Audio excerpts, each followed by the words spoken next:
All right. So increasing motivation even during difficult times.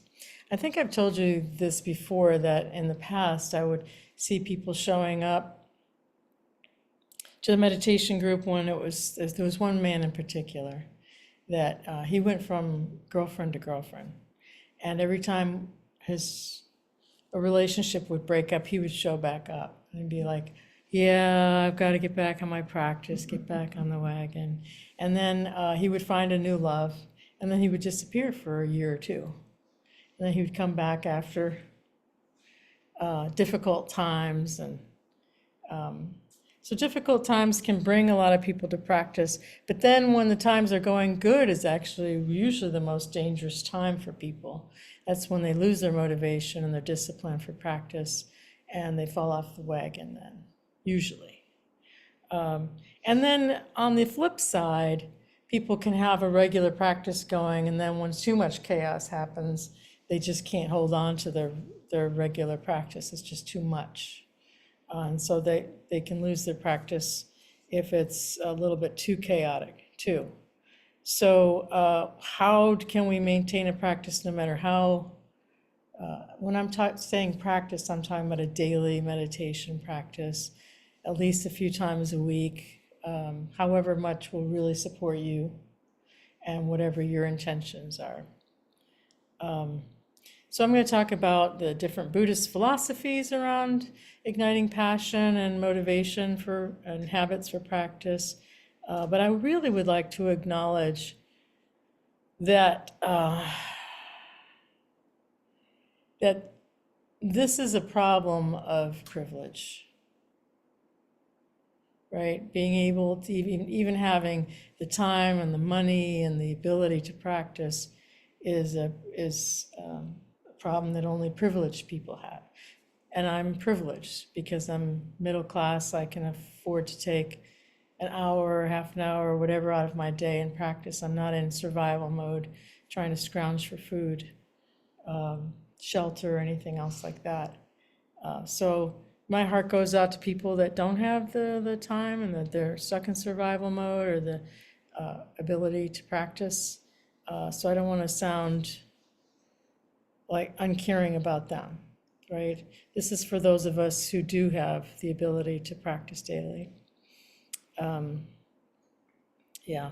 I also want to acknowledge I'm borrowing from the knowledge of Siddhartha Gautama, who lived 2,600 years ago. People call him the Buddha, yeah, and he's not here. Have you noticed that? Yeah.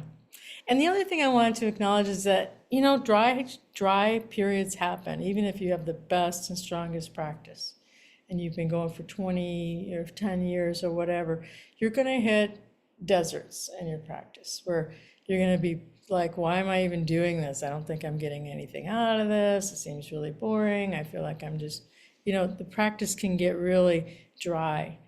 I know when a lot of people first start their meditation practice, it's really exciting. I'm going to do this new thing. I want to learn as much as I can, get as much out of it as I can. And then they start having all these insights. They start noticing all their habits of mind and body that are not helpful, ones that are helpful. So it's like watching a new movie you've never seen, right? And it's pretty exciting at first. And then after a while, you're looking out over the same mind habits over and over and over again. They decrease with intensity. A lot of the habits, judging mind starts to die down, worrying mind starts to die down, planning mind starts to die down, and then you're just sitting there going, this is it? It's pretty quiet. And the mind, if you haven't noticed, the mind will start looking for something to chew on, like looking for juice, I used to be really curious and it used to be exciting. And now I'm just sitting here in this, kind of like blah place. A lot of people come to me and they talk about their practice, their having a hard time with their practice. And I said, what's happening? And they're describing peace, quiet peacefulness. I'm like, no, actually, that's the fruit of your practice, is the peacefulness. But the mind can trick us into thinking, oh, no, this is bad. This is boring. It can get really restless. This is the restless mind that's looking for something to ingest, to consume, to worry about, to think about. And when it's quiet like that, it can be like, what's wrong? There's nothing wrong. This is the fruit of your practice. If you can, open up to the quiet, open up to the peacefulness, open up to the silence or the stillness if it's there to be accessible. Yeah? So determination or resolve are one of the 10 paramis in Buddhism. Those are the enlightenment factors, the factors of enlightenment, along with wise effort from the Noble Eightfold Path. And I would say those are the two major factors that will help keep us engaged in our practice. Yeah? Here's the Dalai Lama. All I can do is engage with complete sincerity. Then whatever happens, there is no regret. So the question is, can we stick with our practice even when motivation is waning? Because motivation comes and it goes. We want our practice to become a habit, if we can. Just like people brush their teeth, people bathe, people comb their hair, except for me, maybe. Yeah. You know, there's certain things that everybody does. You don't have to say, well, have you brushed your teeth in the last? You don't have to ask people that this habit, something that they do because they care about their teeth or their body. A lot of people have a regular exercise practices or yoga or other practices. So if you're waning in motivation, you might want to ask yourself, why did I start practicing to begin with? Like, what is it that, what am I doing? Why am I doing this? Yeah, I know that when I first came to practice, it was out of desperation. So my mind, who's that writer? She says that my mind is a scary place. I don't want to go in there alone. Yeah, that's how my mind was. It was a lot of suffering going on, a lot of judging and worrying and planning and fretting. So I came to the practice to calm this mess down. Of course, it took many, many years of daily practice before I started noticing there was a difference, considerable difference, but I was very motivated. Then when the mind quieted down, I had to look for new motivation. Okay, my mind is getting quieter, it's much more peaceful. What's going to motivate me now, right? So if you're in that place, some people say, well, I want to be a bodhisattva. Have you heard of bodhisattva? That's, the one that's practiced to help other people in the world too, not just yourself. I'm going to awaken so that I can help other people, or to be kind to other people, to be a better person, maybe to yourself and to your family if you have family members. So here's psychologists define motivation as a process that arouses, sustains, and regulates human and animal behavior, right? So it turns the light on, it turns us on. My motivation became, I really like all that's given me so far. I wonder what will happen if I continue. Yeah. I was not a very happy person 38 years ago when I first started practicing. I was one of those woe is me. If something bad was going to happen, it was going to happen to me kind of person. I've seen that change over the years too. So you might have an intention, right? My biggest intention was that when I am on my deathbed, if I have any awareness at all, I want to be able to look back at my life and say, oh, I really went for it. Whatever the, spiritual practice, relationship practice, work practice, helping others practice. I didn't sit in the sidelines and watch everyone else play the game. Yeah, I was in the game, calling some of the shots and doing my best. Yeah, and it can be hard. It can be really hard when we don't have motivation. So what do?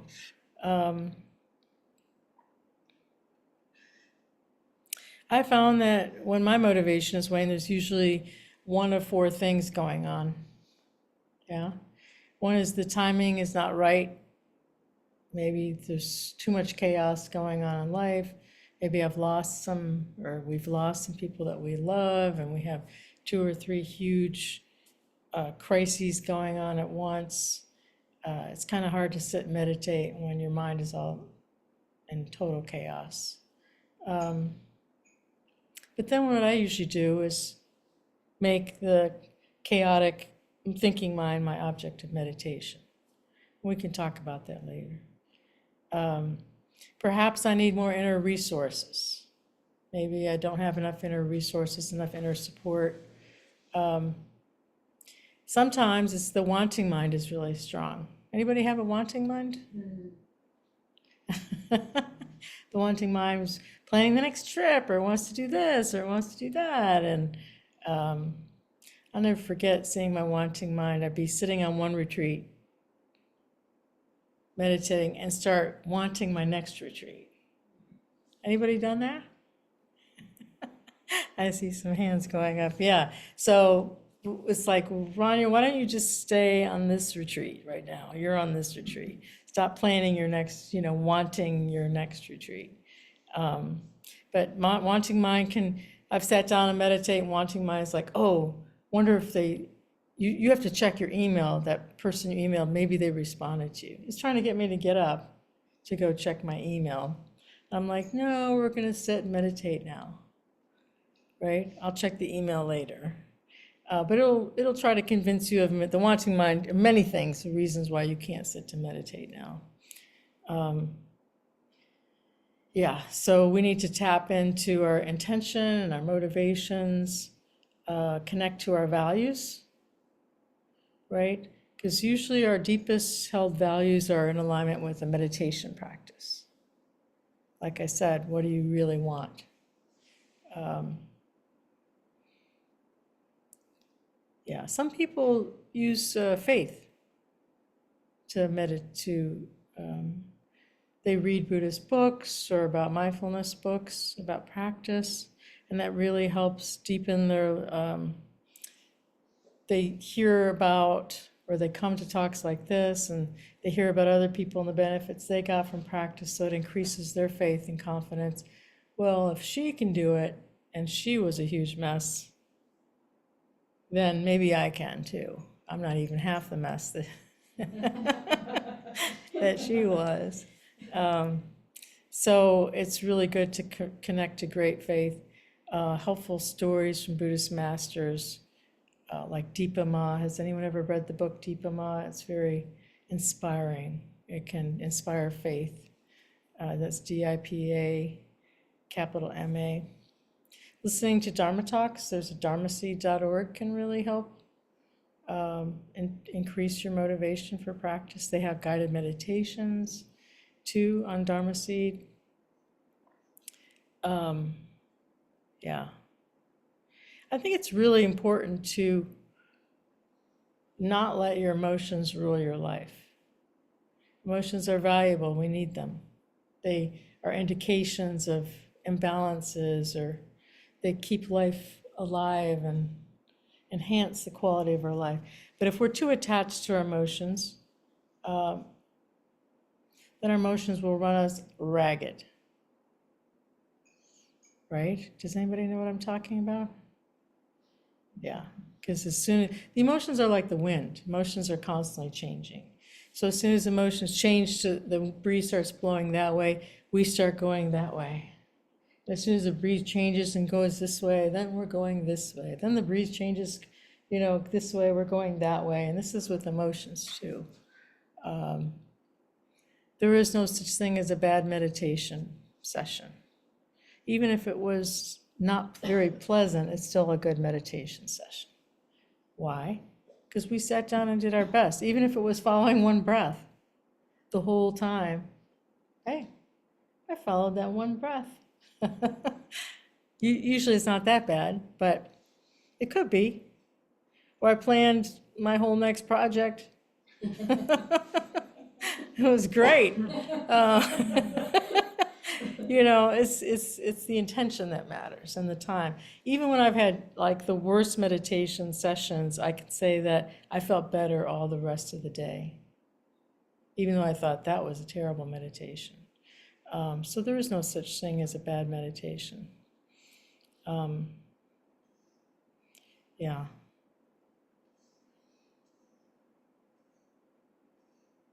So the second path factor and the Noble Eightfold Path, wise intention, that I've been talking about is really important. Some people like to start their meditation practice by saying what their highest aspiration is or what their highest intention is, why they're practicing.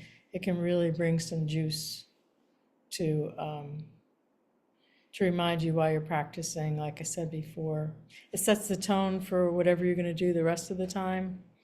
But determination and perseverance are crucial to maintaining a meditation practice. When I was a nun, I used to sit in the meditation hall by myself every day. We would chant the morning chants, and then all the other monastics would get up and leave while I would meditate, which I was really shocked. I thought every monastery people meditate, but only 10% of the monasteries do the monastics Buddhist monastics meditate. Anyhow, and then after meditation, oftentimes I would have one of the other monastics tell me that I was very lucky because I have the parami of determination naturally. That keeps me meditating. I was like, I didn't always have determination and perseverance by coming back. And it's a practice, having determination. You can intentionally choose, in this lifetime, I'm going to work on developing more determination, perseverance, discipline. Yeah, especially if we're not naturally disciplined, we can choose to cultivate more discipline. Some people are not really naturally good at discipline. Who here is really naturally good at discipline? Yeah, maybe? Yeah? Well, lucky you. The rest of us have had to put a lot of it's just like our meditation practice, right? We get distracted, and what do? We come back, we reset our intention, we come back to what we want to pay attention to, what we're choosing to pay attention to. The same with determination. Oh, I lost determination, I lost motivation. Let me come back, recommit, and start again. And be kind to myself, because most people fall off the wagon. And it's not a time to beat ourselves up, it's a time to re-engage and to, start again. Here's in the Dhammapada. Endurance or discipline is one of the most difficult disciplines, but it is the one who endures that the final victory comes. In other words, you'll awaken if you continue to practice. You'll be free from suffering. Dipa Ma, the one that I mentioned before, she used to, if you ever read her book, she would tell people, don't be lazy. She said it many, many, many times in her book. When people would be giving excuses, she said, don't be lazy. So whenever I start making excuses, I hear Dipa Ma's voice in my head telling me, don't be lazy. So if you get restless and distracted and busy mind, then instead of it being a problem, said that where you're going to fall off the wagon, have it be your new object of meditation. Oh, wow, restlessness is really here. Let me see if I can meet restlessness with compassion. Can I really bring energy and curiosity to this restlessness, to wanting mind, to feeling overwhelmed or chaotic? Can I take care of this heart who feels like it's being battered with things that are going on in the world? One thing you might need to do, and if you ever need to talk to me, let me know, you might need to change your anchor. So I've had a lot of different anchors for years at a time, and then things felt like they were really dry, and then a teacher would say, hey, let's change your anchor. And I'd be like, really? Okay. So many times I've changed my anchor, not within the same meditation practice, but after years of having one anchor, it might be time to find another. Or it might be time to start bringing more curiosity to notice all that you can at your anchor.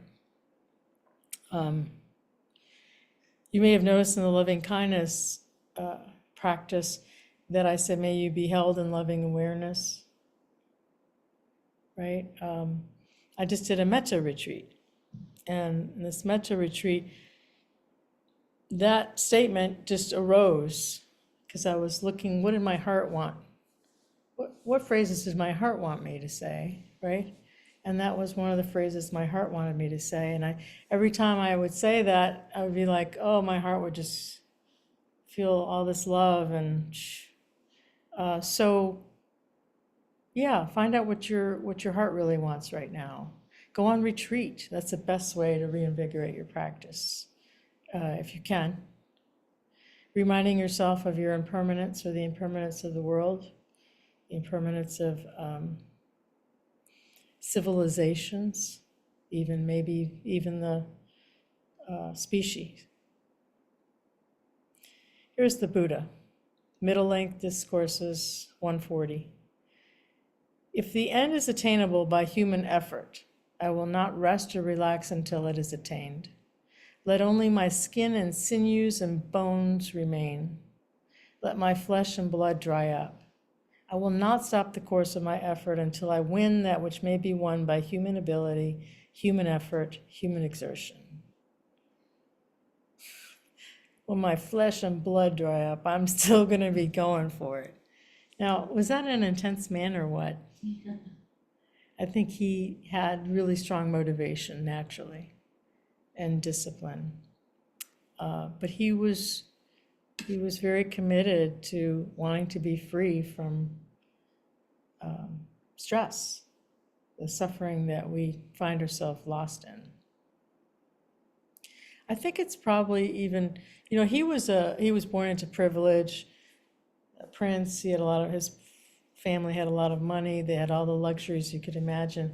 I think it's hard too for those of us who have many luxuries to stay motivated, right? I had some people that I knew who were very, very wealthy, and every time they got restless, they took off to a new country. They had a villa in Spain, and they had a place in France, and so they had like 4 or 5 different homes, and every time they got bored, they would just went running to another adventure. It's easy to distract ourselves with pleasure seeking and having fun, and there's nothing wrong with having fun. Don't get me wrong. There's nothing wrong with going on vacations, enjoying ourselves. But is it to avoid dealing with something unpleasant, or is it to fill our hearts and minds with joy? And to see more of the beauty of this world and to meet new people, etc., etc. Anyhow, taking refuge in the Buddha, the Dhamma, the Sangha, the refuges, taking refuge in this practice. To me, there's no greater refuge than sitting down and meditating. It's such a break from everything else. At that moment, there's If you meditate for a while, you're gonna, I fall in love with my breath. Just following one breath brings peace. You know, the breath going in and out is a huge refuge for me. Yeah. Oh, I had a quote or something here. But let me just read the Buddha's quote again. If it's attainable by human effort, I will not rest or relax until it is attained. Let only my skin and sinews and bones remain. Let my flesh and blood dry up, but I will not stop the course of my effort until I win that which may be won by human ability, human effort, and human exertion.